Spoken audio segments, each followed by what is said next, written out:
The 805 Focus is brought to you in part by Nonprofit Connect. Nonprofit Connect provides superior leadership tools and resources so nonprofit leaders and board members can make valuable decisions to move their organization forward to a sustainable and vibrant future.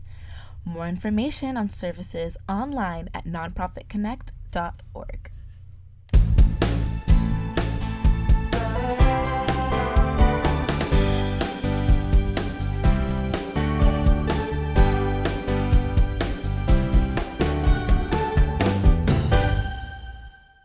Welcome to 805 Focus.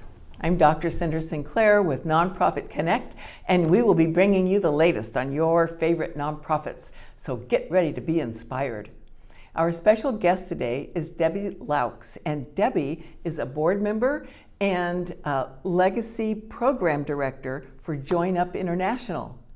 Thank you so much for being with us, Debbie. Well, thank you for having me. I feel very welcomed. It's a great setup you have here. Oh, good. I'm so glad. Well, you know, I have been peripherally involved with and have known about Join Up for quite a number of years, and I'm dying to hear what you folks are up to now. Okay. And maybe for our viewers a little background on Join Up, and so Sure. I think I met you years ago now. So our nonprofit was started in 1997, Join Up International. I think it was probably the early 2000s when you put together a Girl Scout event. That's right. At our farm, and you brought these young, beautiful gals from, they were probably like 7 to 12 or 13, I want to say. It was a variety of ages. Yeah.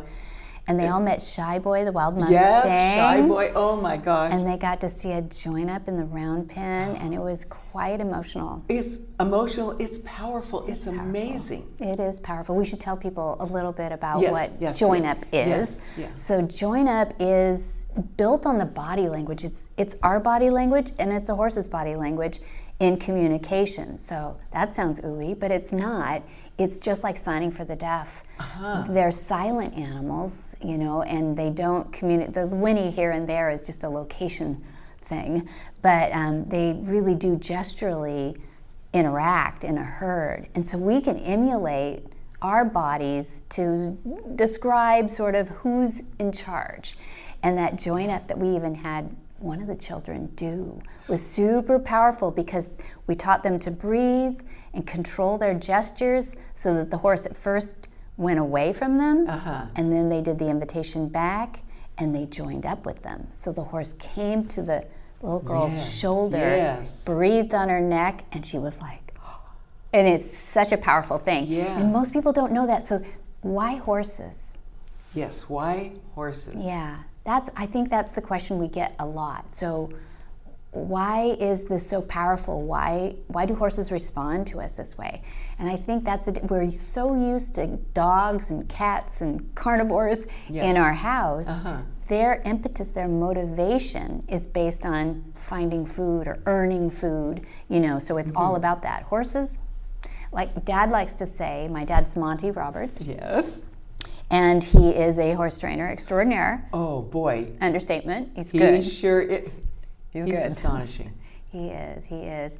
And he says no blade of grass has ever run from a horse. So, you know, they don't have to stalk and kill and, you know, earn their food that way. Yeah. They do it by survival. That's how they learn to find water and, you know, in the wild. So horses have a different system of trusting us. Dogs, you know, our dog, he'll sell his soul for cheese, you know, he'll do anything, right? But horses they're more standoffish. You have to earn their trust. And that moment of Join Up that I just described that little girl did in the round pen, that horse decided that she was better to be with than away from. Yeah. So you go through that full arc, and it's really cool. So the definition of Join Up would be that moment when the horse decides it's better to be with you and can trust you than it is to be outside the herd. But it also is a concept to live by for the life of the horse. If you walk into a stall, your horse people will know what I'm talking about, and this might be a little foreign, but I'll be quick. If you walk into a stall, if a horse turns its butt to you, That's rude in horse language. Oh. That means you're not controlling me. So if we do an eyes on eyes, you see how eyes on eyes sort of pop, right? Uh-huh. We're predators. They know this stuff. And we'll do eyes on eyes. We may even do a little gesture like this, and square the shoulders, which in their language is, woof, man, that's aggressive. Yeah. Oh, wow. So we don't have to be so aggressive. Like we grew up with the cowboy movies where, you bucked them out and a lot of drama and all that. And it's not necessary at all. They're very generous that way. And they want to know that you know their language. And they're super generous when you can communicate in theirs. So we use that in programs. So then the opposite of that then, using your body language, using that example then, would be what? You turn away from the horse and don't look at him, or you look down at the ground? Very good. Exactly. 45 degrees is an invitation. Oh. Right? You've softened. Your fingers should be closed. Your shoulders should be rounded a bit. And you've averted your eyes exactly right. It's the opposite of a predator. Because no predator goes in and grabs an animal and then lets go and goes away. That would be foreign. So they know this. And causing pain in the flight animal just validates what they were worried about in the first place. Yeah. So Dad's always gone against the pain. So. Gosh. Yeah. So, okay. So tell us, what is going on these days? I know you have a lot of new programs. Yeah, thank you. And you're actually, I said program director. Did I say legacy? Legacy You program did, director. yeah. I like that. Thank you. I like that because it's not about me. It's about these concepts that Dad discovered. And he would say it like that. He would say that he doesn't know why why didn't anybody in 6,000 years stop this cycle of domination over horses? And I don't know what it is about us humans, but he discovered as a little kid. He jokes that he didn't get in the horse business until he was like 3 or 4. And been in it ever since. But he's been fortunate to be able to stay in it, and because he was so in tune with horses at a very young age, he just kept exploring it. He's kind of sciencey geeky that way too, which is good, because he was reading the horses all the time, and it's the reason he's won 11 world championships. My grandfather, on the other hand, his father was brutal. Oh. Yeah. He was the center of the target for horse training. He wrote a book even. Oh, gosh. Published in 1957. It's really good he did, because he sort of quantified what traditional horsemanship looked like. Yeah. And it's brutal. It's brutal. It's sacking out. It's tying up. They call it swinging, where they hung the horse from a pole. And it still goes on today. They just are a little bit more shy about it. And it's seen in third world countries, and this country still too, I'm afraid to say. Gosh. But it's much more self-conscious now. People will say, oh, you should take that stuff behind the barn. No, you shouldn't. Yeah. You should just figure out horses. So the coolest thing, you asked about legacy strategies. Sure. So extending his knowledge into the future is my goal. Okay. And he would say, oh, she's young. I'm not young. But she's young. She's got a long way to go yet to get these concepts into a more, a movement. Yes. Yeah. A movement. A movement. It is a movement away from violence in the training of horses. Doesn't mean it's not high performance, though. And this is why it was so important to form a nonprofit, because if we didn't form a nonprofit, we wouldn't be able to explore fully all these different ways to use the concepts. We created a school, which was super important, right? If you're the only one, if you're a founder of a concept or a discoverer of a concept, right. People don't know how to do it. So, shall I do a name dropper? Oh, sure, please. Okay. So in 1989, Dad and Mom, both Monty and Pat Roberts, are training at a high level in the thoroughbred industry, and that's Flag Us Up Farms in Solvang. And people can go visit 7 days a week. I hope they'll bring their out. Beautiful. Thank you, Cinder. You've been there quite a bit with our programs too. And when they did that, they made some magazine articles about them and everything. So there was some notoriety, but not on a great level. But the Queen of England is a reader and very much a horse girl, and had a whole bunch of thoroughbreds at the time, pretty much dominant in the industry. This was before the sheikhs got involved in airplanes and a lot of money. Yeah. But she she was curious, and she sent her head equerry over to see what Dad did that was different. What was different about what he was doing? How could he do for so long things that other people weren't able to do? Like start a horse without consternation and bucking and fighting and all the stuff we thought was traditional, right? Yeah. It was traditional, but we thought was necessary. It's not necessary. And so she did send her head equerry. He did invite Dad to go back to the palace to show her in 1989. And then she insisted on a book. And he said, really? He said, my English teacher will roll over in her grave. But my mom helped a lot. He did write a book, and it's called The Man Who Listens to Horses, and it stayed on the New York Times bestseller list for 58 weeks. So now it sounds like we're doing great, but really all he ever wanted to do was keep honing in on the concepts. Mm-hmm. And the thoroughbred industry has been slowly declining, since the 80s, really. So it gave him a nice pivot to be able to teach these concepts. So we started the nonprofit so that we could form a school without the constraints of having to make a lot of money for these people to come over and everything. Yeah. And really, I think the most incredible leap, though, for which he received the Member of Victorian Order medal from the Queen personally in her private offices, was because he formed a concept called horse sense and healing for our veterans and first responders. Oh, wow. And that was in 2010. And that finally made that leap to the human to human and how horses can help humans. And I don't call it equine therapy. I think it is, but I don't call it that because sometimes people will think, well, that's for children with disabilities or something. Sure. And it is, and it's wonderful. It gets autistic children to speak again, and it does wonderful things. But we're really equine assisted learning, I think. Oh, okay. So that, a policeman who comes because he's a first responder and is having a hard time mentally with post-traumatic stress, whatever it is that's really stressing him out, they can come for 2 or 3 days. Depending on the program. We've got Horse Sense and Healing, we've got Fired Up, we've got Partner Up, and we have Lead Up for the kids. They can come and spend a couple of days, and as you know, it's very chill on the farm. Oh, yeah. Drive down that driveway, it's peaceful, and even if they don't know what the heck they're doing on a horse farm, when they pull up, they get it in a very short amount of time. And the kids, they want to be horse trainers when they leave. They go from, I don't know what. What I like about the kids program, it's called Lead Up for a reason. These kids are going to go one way or t'other, Right. They're going to lead something, and we hope they're going in a good direction. We've partnered before with PAL. We've received kids from the Police Activities League. We've partnered with the Boys and Girls Club and rec parks.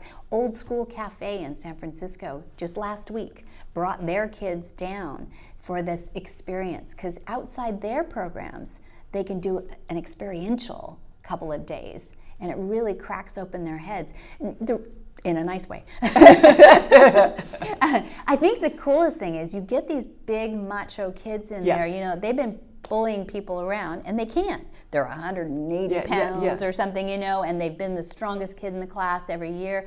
Maybe they're even the smartest and the strongest. That's good. They're getting good grades and everything. But we're worried about which direction they're going to take. Yeah. Put them in with a 1,000-pound animal who can go 40 miles an hour maybe around that round pen. Yeah. It takes pause, and it gets them thinking outside themselves. We call it mindfulness in some circles, but for them, it's like, teach me how I'm going to get in that round pen and do this correctly. We teach them breathing, diaphragmatic breathing, belly breathing, so they can bring their emotions down and their physiology down. It's powerful, Cinder. And you can imagine, because you saw it with the Girl Scouts. Oh, yeah. You can imagine how that can get their attention. Yes, I'd say. Yeah. Wow, that's important work. And so you're saying people really come from all over to come to your farm to experience that. Have come from around the world. We mostly are based in Santa Barbara County with people because it's a lot of, travel these days anyway. Sure. We've been able to do this all through COVID too, which has been great. We're outdoors. Yes, we're 6 feet apart. We're okay. So That is great. There's actually been a rise in participation in the last couple of years, which has been wonderful. So So do you folks work with volunteers? Do you Thank ever you. need volunteers? We do. You know, like any nonprofit program, volunteers really make it. And for example, in the Horse Sense and Healing program, that is for veterans. It started with veterans and then graduated out to first responders. We found that a lot of military end up going into the service industries, right? They become firemen, they become policemen after the military. So it sort of was a logical growth pattern. Sure, yeah. And the nice thing about that is that they get mentored in the program. If they're really interested and want to learn more about horses, we provide some education, some training, some MI. Have you heard of motivational interviewing? It's good. I think of it as a layman's way to ask great leading questions so that they come to choices themselves. But we have an MI, a MINT trainer it's called, and that's a therapist who teaches us how to ask the right questions, and we always have a therapist there, of course, that too, is at the programs. great. It's a great system. William Miller from the University of New Mexico is the developer of that with some partners, and that's back in the 90s. So we've followed him, he's followed us, because he uses horses now in his programs too, aversion therapy. Anyway, MINT is a great system, and we've adopted that, and we've found now that some of the programs even in Santa Barbara County are starting to use motivational interviewing, or MI, too. Yeah. And the nice thing is we teach our volunteers to use MI. It's like, don't ask an open-ended question. It's more like, how did that make you feel? How was the join up for you? Yeah. Tell your horse, we're going to just lead this horse over back into his stall. Tell the horse how it felt. I'll go away here now. You can talk to him. And it's not silly, because they just came out of this most incredible experience. Yeah. This horse breathed on its neck, chose them to trust. And I tell you, it just opens the floodgates. Oh, man. It's incredible. So let's say somebody's watching this show, Okay. and they say, I want to go volunteer. Can they go on your website and figure out how to do that? Yes, and please. It sounds like you give them training. And We do. probably- Yeah, what we could use is people that either can lead horses and handle horses, and they can be a part of our back and forth. That would be awesome. If you're a horse person at all, then we've got areas for that. But even if you know nothing about horses, we're really good at educating people about the nature of horses too. Okay. So they can go to either MontyRoberts.com, right? Yeah. MontyRoberts.com, MONTY, and you look on Outreach, which is our nonprofit programs, or go directly to the nonprofit site, which is join-up.org. So joinup.org with a hyphen. Yeah. Okay. And either way, they can fill out the form right in there, which sends it to us, and I get our instructor on it. That's exciting. So, and while they're on your website, I bet you might have a Donate Now button, because you're a nonprofit, We right? do. Yeah, we do. Thank you for that. And you welcome Well, that's what tax-deductible runs donations. Tax-deductible donations, it doesn't work without the community getting involved. Right. And my husband and I have now taken on the farm. My parents want to live there for the rest of their lives, and we felt this was the only way to secure that for sure. They're in their 80s now, very active. I can't keep up with them. My mom still shows horses. Dad's still training wild horses out there on the farm. But, there is a time of transition. So I'm an intern now, Cinder. I'm interning under them. Hard to believe. And the only way that it'll extend is if we get community partnering with that. But I want the property to remain a community property. We've had visitors welcome on the outside of the gate. We're right between Buellton and Solvang, the big white gate. Flag is Up Farms, Monty and Pat. Yeah. Without people coming in and volunteering, donations, foundations supporting, I don't know how we could hold back the gates, but sure. we have a plan now that I think really smart people are helping us with, really dedicated community leaders are helping us with, and I think they see the value and the weight that keeping horses in our lives is expensive, right? Everybody goes, you got to be affluent to have horses. Yeah. You got to be dedicated is what it is, really, because you can make it happen if you want it. But I think once we see more pervasively how important horses are as a flight animal to the human, I think you're going to see more in therapy or equine assisted learning happening, which means I want to keep horses in people's lives. Yes. Because yes. even if they don't want to be trainers or even ride horses, there's so many qualities of the flight animal or the animal that would rather not fight and would rather get along with people or just go away. And nonviolence in our world yes. right now, is that a message that yeah. everybody needs? And when you see that, I think that's the piece that you get on the property. And I want that to be generational. Gosh. Yeah. Debbie, you are just doing amazing work. Thank you. We are so lucky to have you all there. It's the horses. And good for you for carrying on the torch, Thank you. making sure that it continues for the future for Yep. the whole community and then some. Well, the community is going to get behind that. You are a treasure, my dear. Oh, thank you. And thank you for being on our show. Thanks for giving it a platform. I appreciate your show. Yes. And thank you for joining us on 805 Focus, and we'll see you next time.